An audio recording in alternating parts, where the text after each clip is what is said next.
Okay, welcome back. We're doing chapters 27 and 29 this time. So, chapter 27 starts on page 981. They talk about some of the history. They had the Stuxnet virus, which infected the centrifuge that the Iranian government was using for enriching uranium. Edward Snowden was, basically telling people that the government was spying on them with the help of the internet service providers and telecom companies. Ransomware really came out in 2013, where people could actually make money. Rather than just poking around and proving your skills as a hacker, you could actually make some money with ransomware. 2015 was a really big one, particularly for those up in the government, where the Office of Personnel Management, OPM, had a data breach, and they basically exposed all of their account data. Russian meddling in our election, 2016. And then 2017, a group of tools that the NSA were using to do nasty things got leaked onto the internet. So basically, everyone had the same tools that, all the bad guys had the same tools that the good guys had.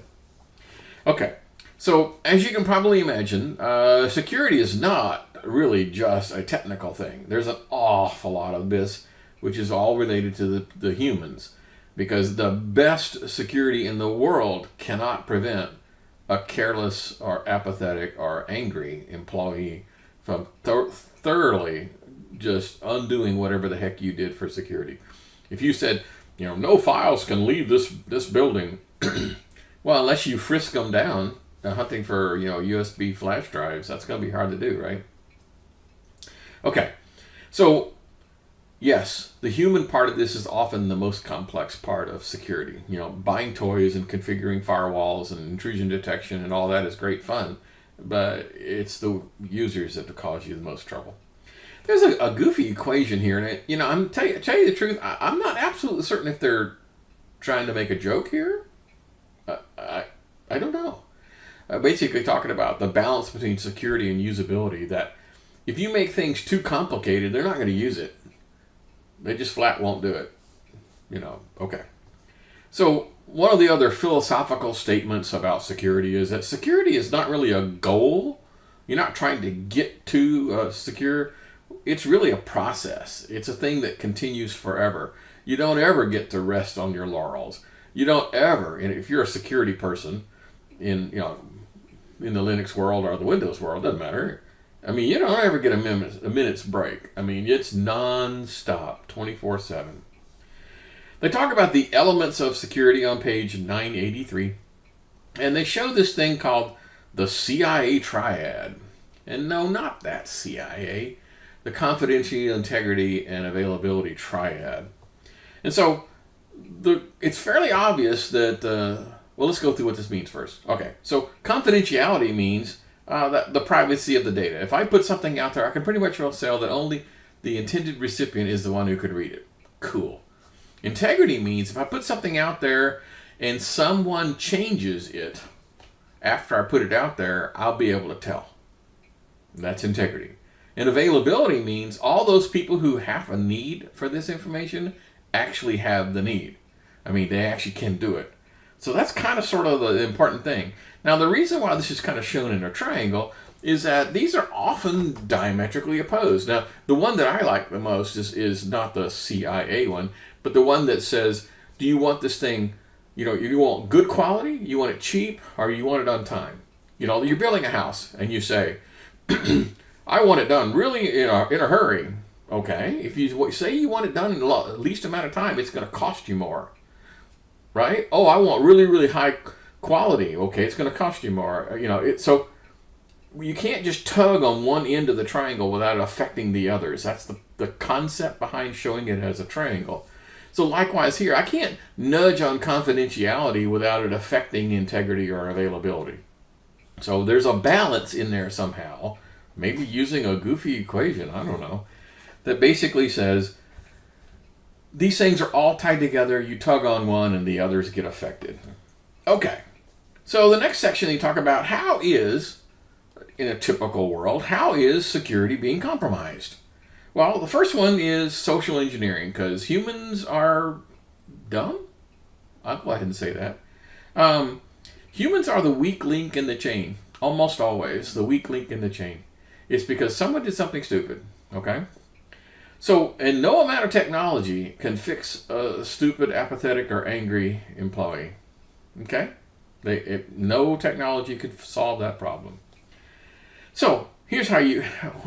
So someone does a cold call. They call up and say, hey, I'm over here on the 3rd floor and I'm having trouble. Could you give me the administrator passwords really quick? I need to log into something. And they go, oh, okay, and they give you the password. You might think to yourself, no, that couldn't possibly happen. Yeah. A phishing attempt.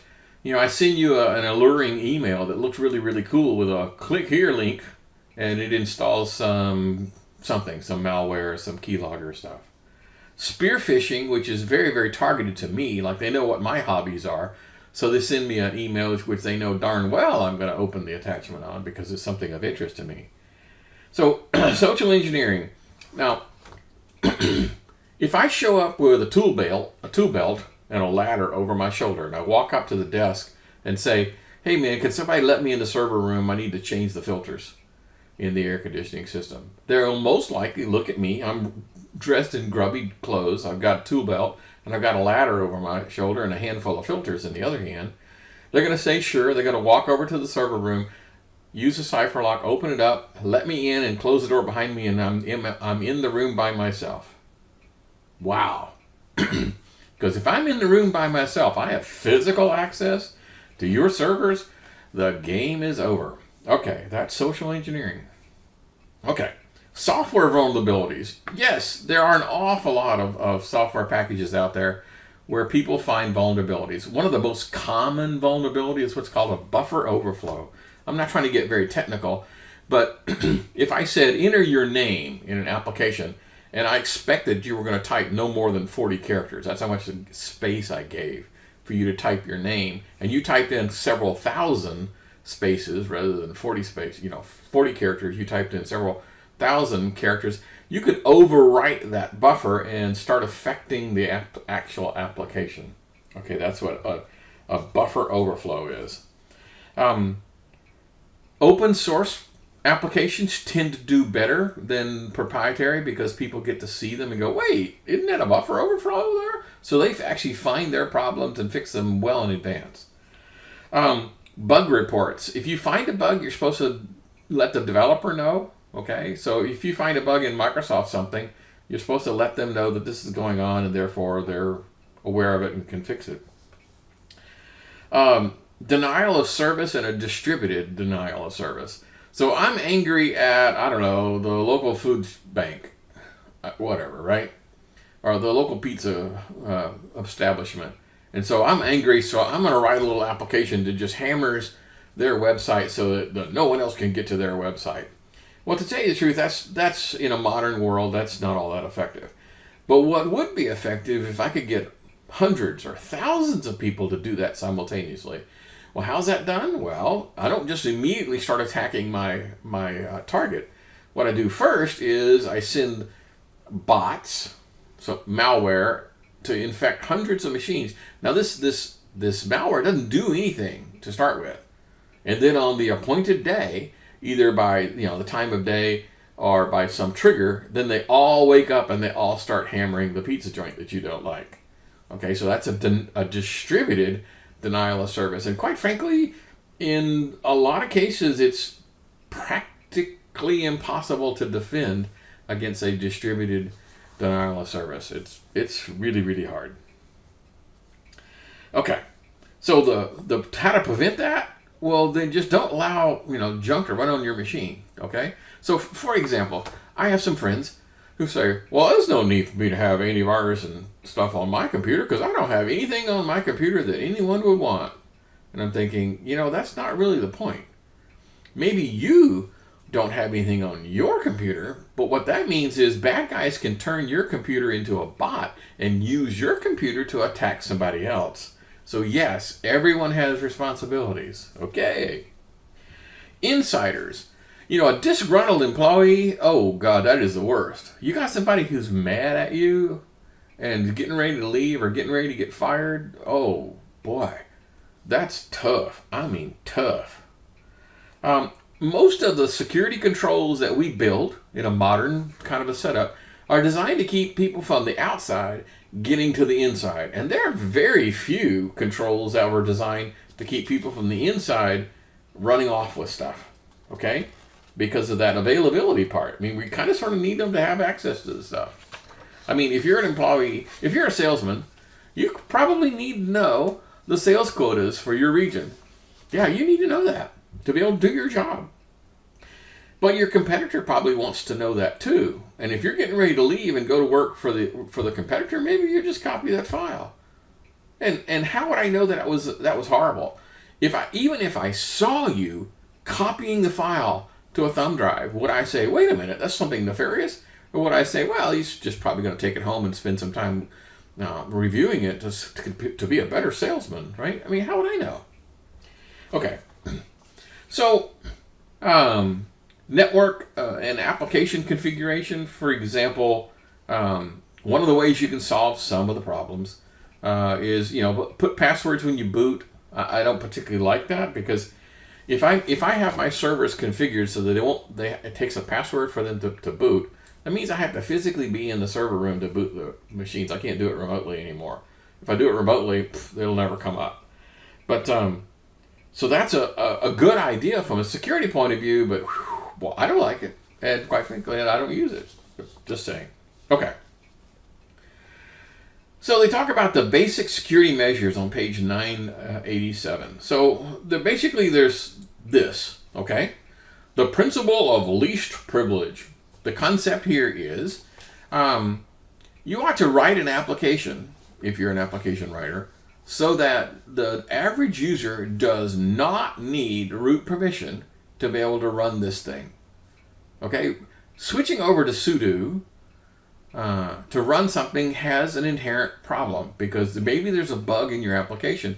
So you ought to have the least amount of privileges. So a person who only does printer administration gets just the printer admin functions, no other functions. I'm assigning to him the least amount of privileges that he needs to do his job. Not, oh, well, I'll just give him super user and that'll be good. Well, yeah, it would, but it's not necessary. So principles of least privilege. Give me only the things that I need. Layered defense or defense in depth. There's a reason why ships don't just have one hull. They have watertight compartments. So if you run into an iceberg or something and it fills the water up in one compartment, it doesn't sink the whole ship. So watertight doors are a way of doing defense in depth. You actually have several controls on the outside and then several controls on the inside. So if you break through one lock, well, then you're going to have to break through another lock to be able to get in. It's kind of sort of like, okay, I have a deadbolt and a regular key lock. So if you want to break into my house, you're going to have to do both. Okay, you're going to have to undo the deadbolt and undo the normal doorknob lock. So that's defense in depth. Okay, cool. And then minimize the attack surface.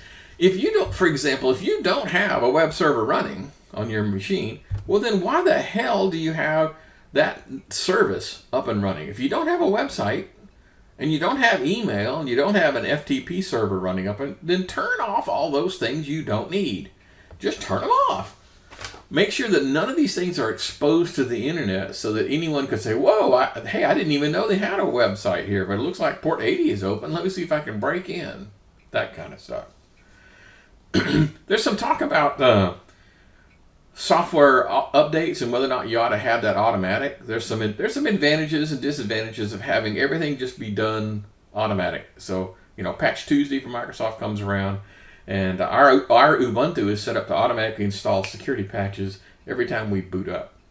Okay, we're coming up on the 15-minute mark, so you guys know how this works.